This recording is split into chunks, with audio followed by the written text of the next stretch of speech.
इब्न Battuta. चाचा जी, अपना bag मुझे पकड़ा दो।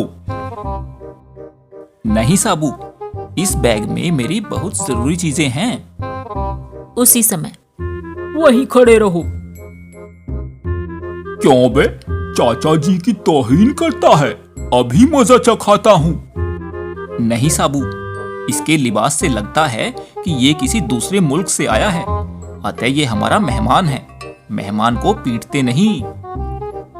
कहो भाई, मैं तुम्हारी क्या सेवा कर सकता हूँ?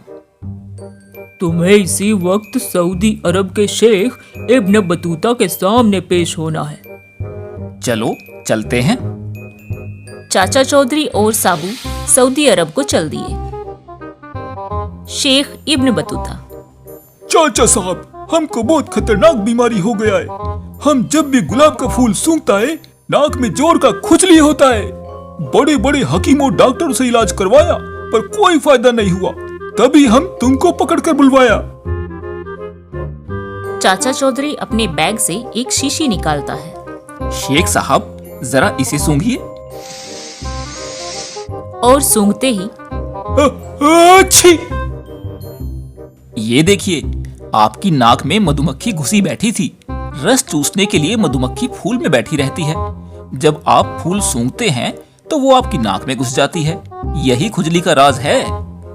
तो इसका मतलब हुआ हम फूल सूंघना ही छोड़ दे? नहीं नहीं, ऐसा नहीं हो सकता।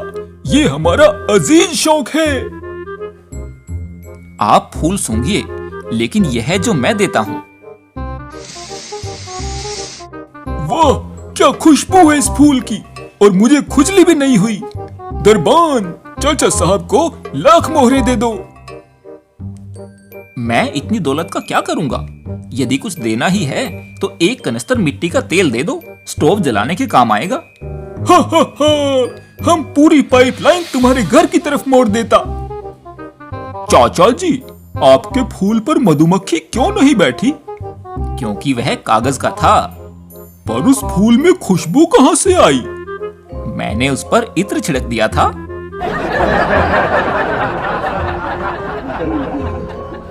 चाचा चौधरी और गोबर सिंह की स्टेन गन। गोबर सिंह, देखो मेरी नई स्टेन गन।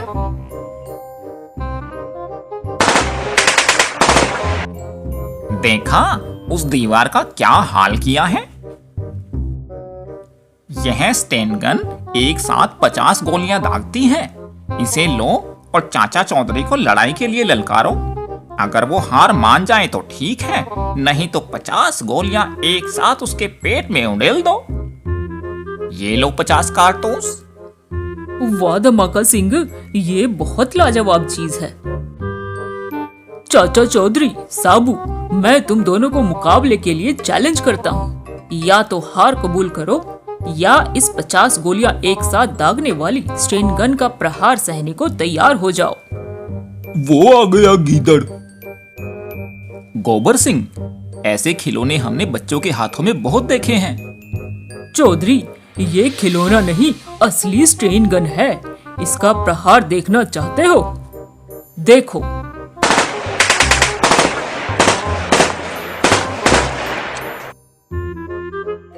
जो हालत इस खंबे की हुई है, वही तुम्हारी और साबू की होगी। बोलो, हार मानते हो या नहीं? नहीं गोबर सिंह, हम मुकाबले के लिए तैयार हैं। चलाओ गोली। अरे, गोलियां खत्म। हा हा हा, गोबर सिंह, लड़ाई स्टेन गन से नहीं, अक्ल से जीती जाती है। तुमने सारी गोलियां उस खंबे पर खत्म कर दी।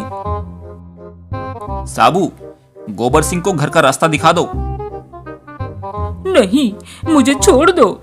डाकू गोबर सिंह, अब हमारी बारी है।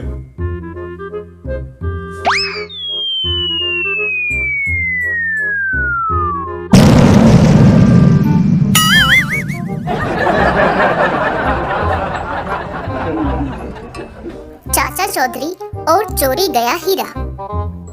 सेठ हीरालाल, तुम हीरों की दुकान छोड़कर आज इधर कैसे?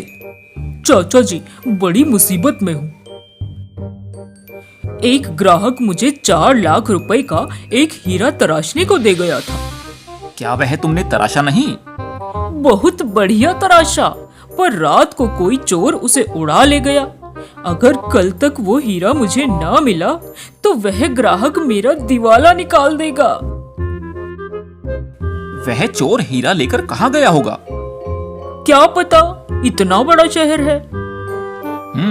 सोचना पड़ेगा। जब चाचा चौधरी सोचता है तो उसका दिमाग कंप्यूटर से भी तेज चलता है। चोरी के बाद चोर चीज को बेचने के लिए उतावला हो जाता है, क्योंकि उसे पैसों की जरूरत होती है। हीरालाल, जरा अपना कान इधर लाओ। खुस, खुस, खुस, खुस, खुस, खुस। थोड़ी देर बाद, शेख साहब, ये हीरा देखिए, बहुत बढ़िया है। अरे, हम इतना घटिया हीरा खरीदने के लिए कुवैत से नहीं आया। शेख साहब, जरा देखिए तो सही। मगज मत चाटो, हमें अपनी बेगम के लिए लाखों का हीरा चाहिए। तभी शेख, अगर तुम 2-4 लाख खर्च कर सकते हो तो इधर देखो, ये रहा। वाह, इसी का हमें तलाश था। कितना दाम? 4 लाख। मंजूर, हीरा हमारा हो गया। निकालो दाम। हमारे सेक्रेटरी से ले लो। कहाँ है वह? वो तुम्हारे पीछे। पीछे देखो, पीछे पीछे तो देखो। पुलिस! वो हीरा चोरी का था। आधे पैसे तुम्हें यहाँ मिल गए, आधे पुलिस थाने जाकर मिलेंगे। क्यों हीरालाल, यही है ना तुम्हारा हीरा? बिल्कुल चाचा जी।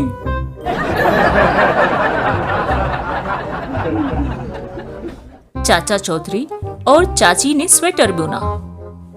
भगवान, ये क्या मछलियां पकड़ने का जाल बुन रही हो?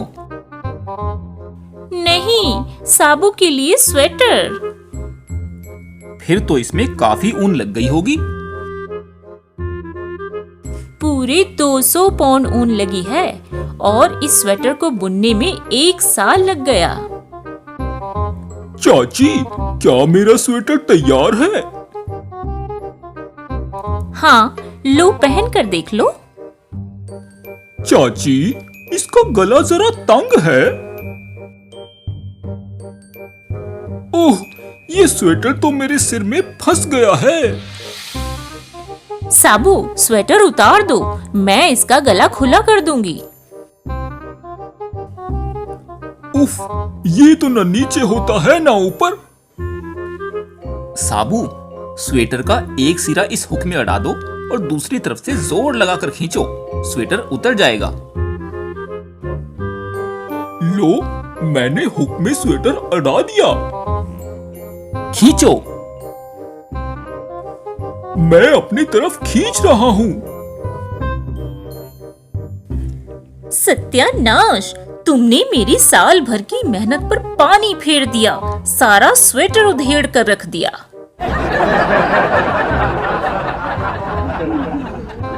चाचा चौधरी और धमाका सिंह की तलवार। धमाका सिंह, इतनी बड़ी तलवार किसके लिए तेज कर रहे हो? चाचा चौधरी और साबू के लिए। गोबर सिंह, तुम यहीं बैठो, मैं अपनी इस बड़ी तलवार से अभी चाचा जी और साबू के सिर काट कर लाता हूँ। ओह, इतनी भारी तलवार उठाकर चलते चलते तो कमबख्त मेरा दम फूल गया। पता नहीं चाचा चौधरी ने अपना घर इतनी दूर क्यों बनवाया है।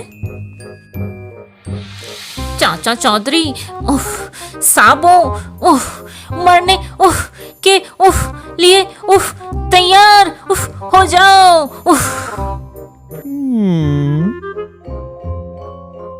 अरे धमाका, तू इतनी भारी तलवार क्यों उठाकर लाया जिससे तेरा दम टूट जाए?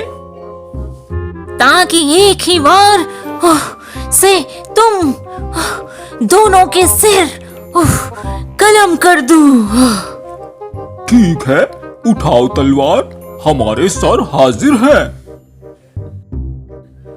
लो, आई मेरी तलवार।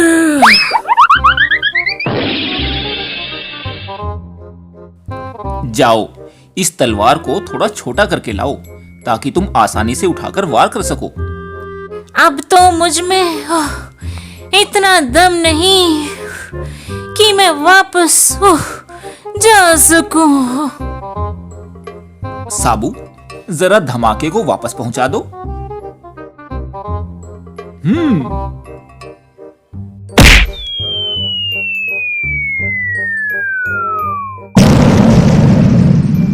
अरे धमाके, तू तो बैनंग लिफाफे की तरह वापस आ गया।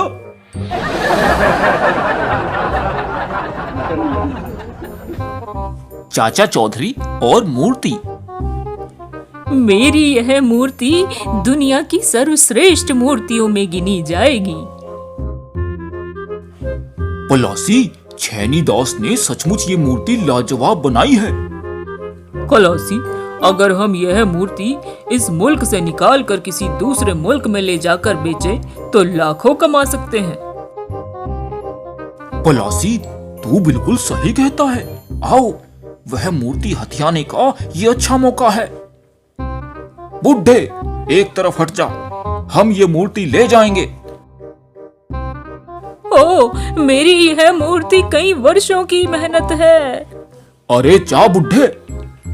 खलासी, तू मूर्ति को लेकर एयरपोर्ट की तरफ भाग, तब तक मैं इस बुड्ढे को यहीं रोकता हूँ।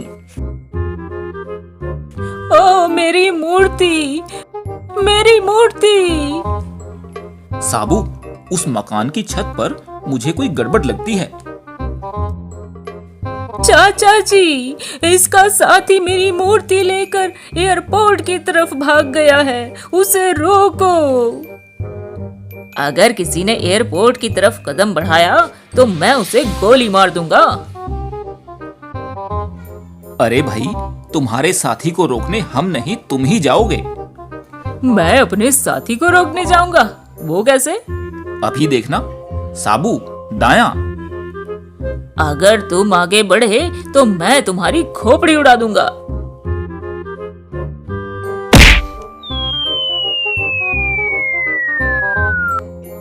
एयरपोर्ट नजदीक ही है, मैं हवाई जहाज में बैठकर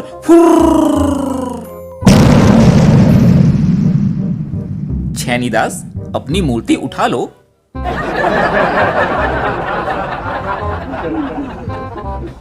चाचा चौधरी और चाची की मेहंदी।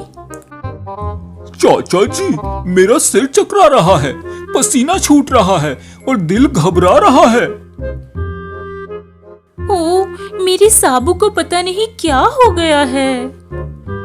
भगवान, घबराने की कोई बात नहीं। कड़ी धूप में काम करने से साबू को लू लग गई है।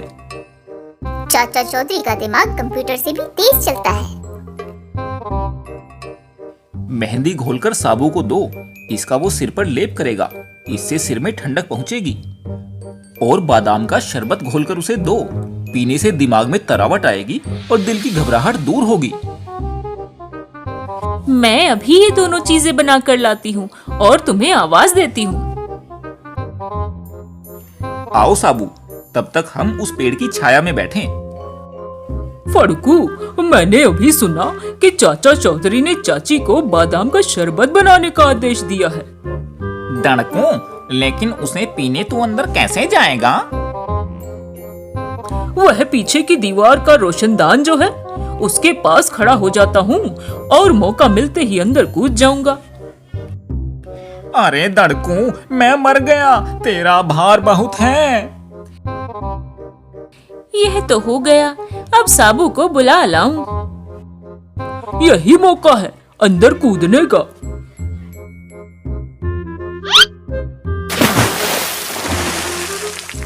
ओह, मुझे मेहंदी के घोल से बाहर निकालो।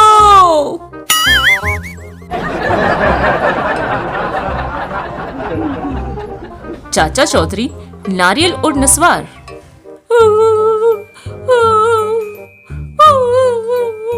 अरे घोंपू, क्यों रो रहा है?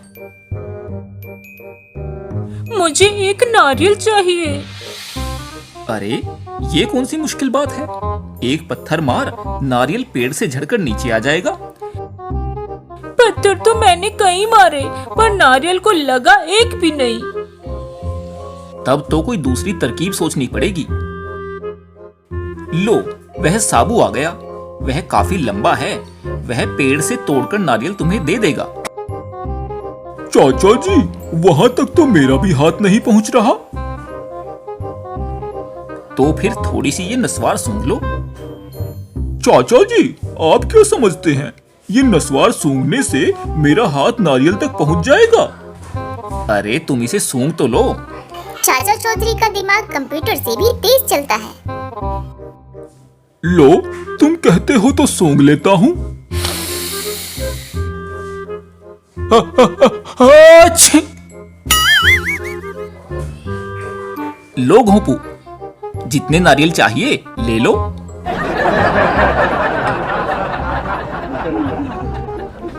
चाचा चौधरी, साबू और बिच्छू। ढापोर, शीशी में इतना बड़ा बिच्छू? हाँ, यह जंगल से साबू के लिए पकड़ा है। लेकिन यह साबू को काटेगा कैसे?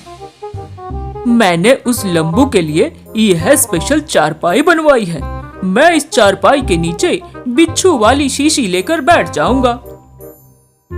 धमाका सिंह, मैंने टेंट फाड़कर जो चादर बनाई है वह तुम इस पर डाल दो। लो बिछा दी। ढापोर, अब तुम चारपाई के नीचे बिल्कुल छिप गए। धमाका सिंह, अब तुम जाकर साबू को लाओ और उसे इस चारपाई पर बैठने को कहो। उसके बैठते ही उसकी टांग पर मैं ये जहरीला बिच्छू छोड़ दूंगा। और इसके काटते ही साबू कम से कम हफ्ता भर अस्पताल में पड़ा रहेगा। मैं अभी उस लंबू को लाता हूँ। अरे साबू, चल, मैं एक वीडियो लाया हूँ। उस पर तुझे ऐसी फिल्म दिखाऊंगा जो अभी रिलीज भी नहीं हुई। सच? धमाका सिंह, मैं भी चलूं? अरे चाचा जी, आप फिर कभी देख लेना। धमाका मुझे ले जाने से कतरा रहा है। जरूर कोई गड़बड़ है। चाचा चौधरी का दिमाग कंप्यूटर से भी तेज चलता है। साबू जाओ, लेकिन जिस चीज पर धमाका सिंह बैठने को कहे उस पर उछल कर बैठना। आओ। साबू, इस चारपाई पर बैठ जाओ, मैं वीडियो चलाता हूँ। चाचा जी ने कहा था उछल कर बैठना। मर गया। हाय मेरी कमर।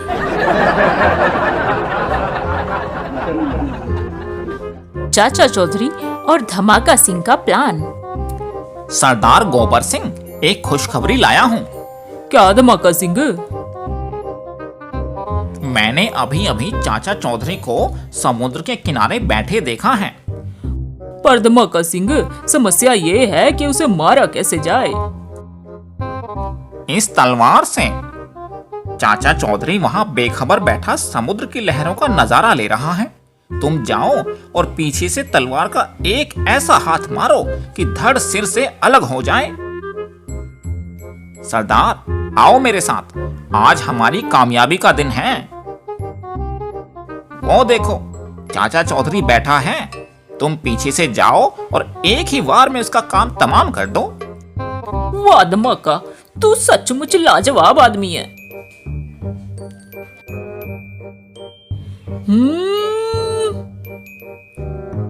ठंडी रेत के नीचे काफी देर आराम कर लिया, अब उठना चाहिए।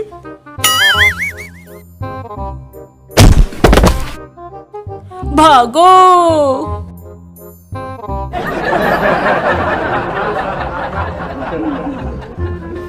चाचा चौधरी और काना कप्तान। चाचा चौधरी एक दिन दीपू और चिराग के जिन्न को लेकर समुद्र के किनारे घूमने निकले। चलो दीपू, आज नाव से समुद्र की सैर करें। लेकिन चाचा जी, इतने बड़े जिन्न को नाव पर कैसे बिठाओगे? नाव इसके बोझ से डूब जाएगी। ठीक है जिन, तुम थोड़ी देर के लिए वापस इस चिराग में चले जाओ। जो हुक्म मेरे आका। और जिन्न चिराग में वापस चला जाता है। वाह चाचा जी, इस ठंडी ठंडी हवा में नाव में बैठकर घूमना कितना अच्छा लगता है। दूर उसी समुद्र में समुद्री डाकुओं का एक जहाज। कप्तान, देखो कोई जहाज इधर आ रहा है या नहीं? समुद्री डाकुओं का काना कप्तान दूरबीन से देखता है। हाँ, एक व्यापारी जहाज इधर आ रहा है। पास आते ही उस पर धावा बोल दो, यात्रियों को कत्ल कर दो और जहाज को अपने कब्जे में कर लो। जो हुक्म कप्तान। और उस जहाज के करीब आते ही कत्लेआम शुरू हो जाता है। मार दो, एक भी ना बचने पाए।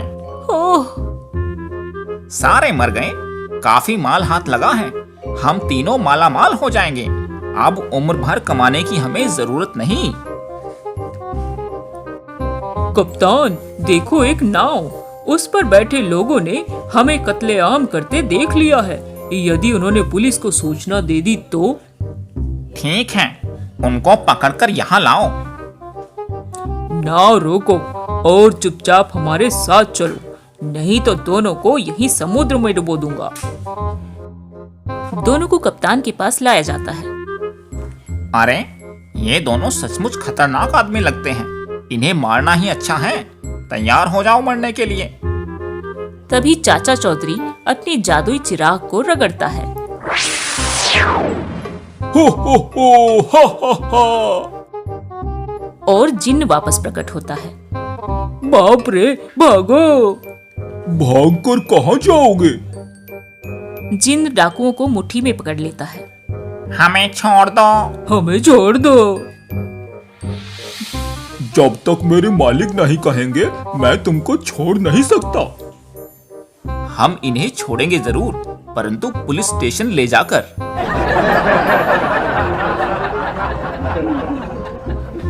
चाचा चौधरी और बबून का टिड्डी दल। साबू, आज वातावरण में हवा रुक सी गई है। एक अजीब सी घुटन है। मुझे दूर आकाश से आती कोई आवाज सुनाई दे रही है, जैसे कोई तेजी से हमारी तरफ आ रहा है। साबू, आंखें बंद कर लो। चाचा चौधरी, मैं कब से आपको ढूंढ रहा हूँ। अमेरिका के घने आबादी वाले इलाके देख लिए, यूरोप की पुरानी इमारतों में झांका और अफ्रीका के जंगल छान मारे। मुझे क्या पता था कि आप एशिया में मिलेंगे। आपकी तारीफ। मैं शाबान हूँ। दूर अंतरिक्ष में एक ग्रह है नक्शोर, वहां के राजा पोपाक का मैं मंत्री हूँ।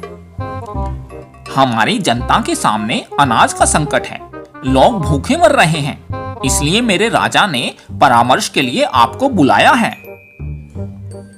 क्या तुम्हारे ग्रह में भी सूखा पड़ा है? नहीं, हमारे राज्य में बारिश की कोई समस्या नहीं, पर जो अनाज पैदा होता है वो एक बदमाश बबून नष्ट कर देता है। साबू, हमें इसकी मदद करनी चाहिए। ये सारी जनता की भलाई का सवाल है। पर भाई शाबान, तुम हमें अपने ग्रह पर ले जाओगे कैसे?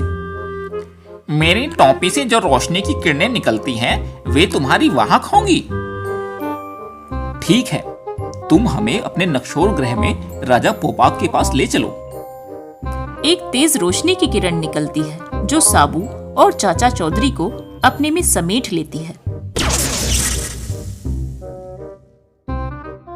वह किरण अंतरिक्ष को चीरती हुई कितने ही प्रकाश वर्ष दूर निकल जाती है। नक्शोर का राजा पोपाक। महाधिराज चाचा चौधरी और साबू आ गए हैं। चाचा चौधरी, हमें बताया गया है कि तुम बड़ी तीक्ष्ण बुद्धि वाले हो। हमें उम्मीद है कि तुम कोई उपाय करोगे ताकि हमारी जनता भूखी न मरे। हमारे ग्रह नक्शोर की मिट्टी बड़ी उपजाऊ है और हमारे किसानों की मेहनत से भरपूर फसल होती है, पर उस अनाज का एक दाना भी जनता के पेट में नहीं पहुंच पाता। बबून नाम का एक पेटू बदमाश हमारे राज्य की सीमा के बाहर रहता है।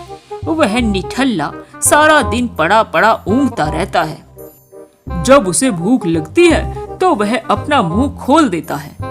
उसके पेट में से करोड़ों टिड्डियां निकलकर हमारे खेतों की तरफ उड़ती हैं। देखो, आसमान में सूर्य बादलों के पीछे छिप गया। बेवकूफ, वह बबून द्वारा छोड़ा हुआ टिड्डी दल है। भागो! अरे भागो नहीं, हम उस टिड्डी दल से खेतों की रक्षा करेंगे। उन करोड़ों से लड़ना असंभव है। ओह, बचाओ! बबून के टिड्डी दल ने इस तरह कई किसानों को मार डाला और उनके खेतों को नष्ट कर दिया। राज्य में त्राही त्राही मच गई है। अगर इस बार की फसल भी नष्ट हो गई तो सारी जनता भूख से मर जाएगी। राजा पोपाक, इस बार तुम्हारी फसल नष्ट नहीं होगी। आओ साबू। कितना बेरहम है वह बबून जो किसानों के हरे भरे लहराते खेतों को बर्बाद कर देता है। अरे किसान भाई, उस टिड्डी दल की कोई खास बात बताओ। टिड्डियां सब कुछ खा जाती हैं, पर इस पेड़ जिसको हम नशीर कहते हैं, इसके फल नहीं खाती। साबू, इस पेड़ के फलों को चख कर देखो। साबू फलों को मुंह में डालता है। उफ, यह इतने कड़वे हैं जैसे पृथ्वी की नीम।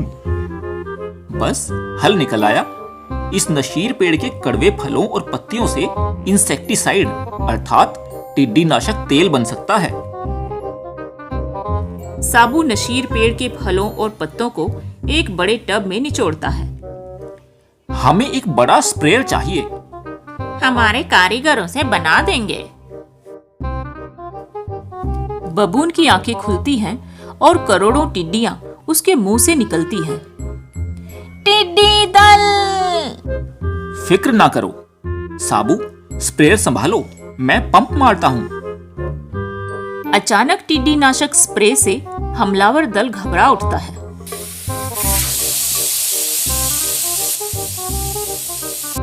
सब की सब मरकर नीचे गिर रही हैं। जब टिड्डी दल लौटता नहीं तो बबून गुस्से से पागल हो उठता है। मैं सारी जनता को मार दूंगा। भागो, बबून आ गया। घबराओ नहीं साबू, बबून को रोको। अच्छा, तो तुम आए हो नक्शोर के रक्षक बनकर। पहले मैं तुम्हारी गर्दन कलम करता हूं। मोटे पेटू, बहुत हो चुका। ओह, बबून मर गया। हमारी फसल को अब कोई हानि नहीं पहुंचाएगा। और चाचा चौधरी और साबू पृथ्वी की ओर चल देते हैं।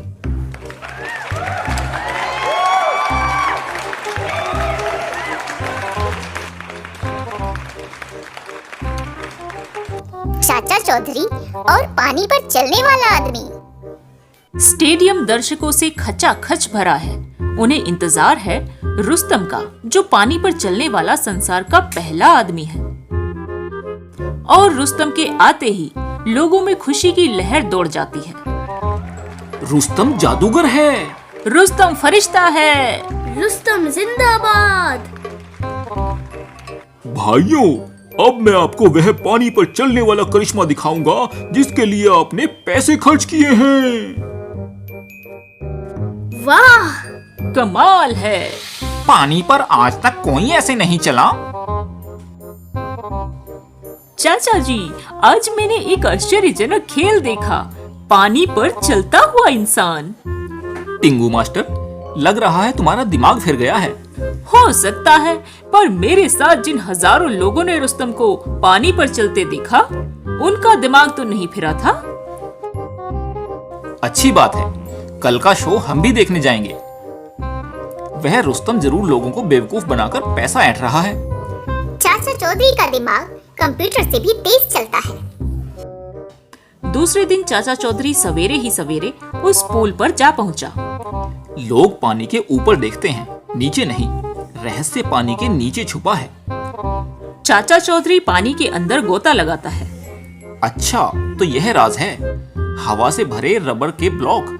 रुस्तम इन पर पैर रखता हुआ निकल जाता है। चाचा चौधरी सुई से सारे रबड़ के ब्लॉकों में छेद कर देता है। सब में से भरी हुई हवा निकल जाती है। अब ऊपर पानी की सतह पर जाना चाहिए और शाम के खेल का इंतजार करना चाहिए। शाम को भाइयों, अब आप एक ऐसा खेल देखने जा रहे हैं जैसा आपने पहले कभी नहीं देखा।